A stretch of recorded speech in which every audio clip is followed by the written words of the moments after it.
The announcement on Monday by Director of Prisons Gladwin Samuels comes on the heels of a massive fire at the Lusignan prison on Sunday, reportedly set by inmates.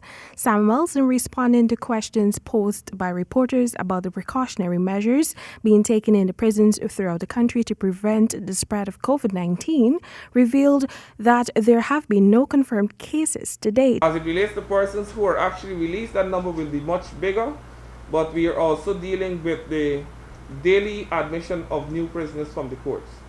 So as it relates to persons who were granted release as it relates specifically to COVID, as it relates to persons who have been granted remission, persons who have been granted reduction in bail and they were able to post bail, persons who have been placed on self-bail,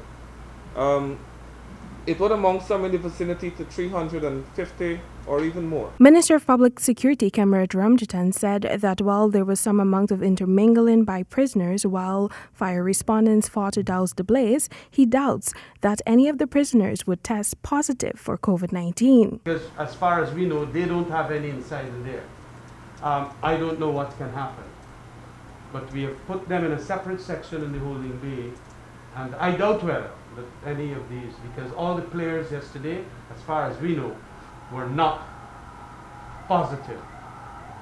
So hopefully, in trying to keep order yesterday, if anybody may have touched anybody, whatever, and so on, and there's hardly any touching, I believe optimistically that there would not be any such infection being spread. Pointing to new admissions to the Lusignan and New Amsterdam prisons, Samuels reminded that the inmates are required to undergo 14 days of quarantine. During that period, they are examined by the prison medical department or prison medical staff, and when they are cleared, then they are placed into the general population.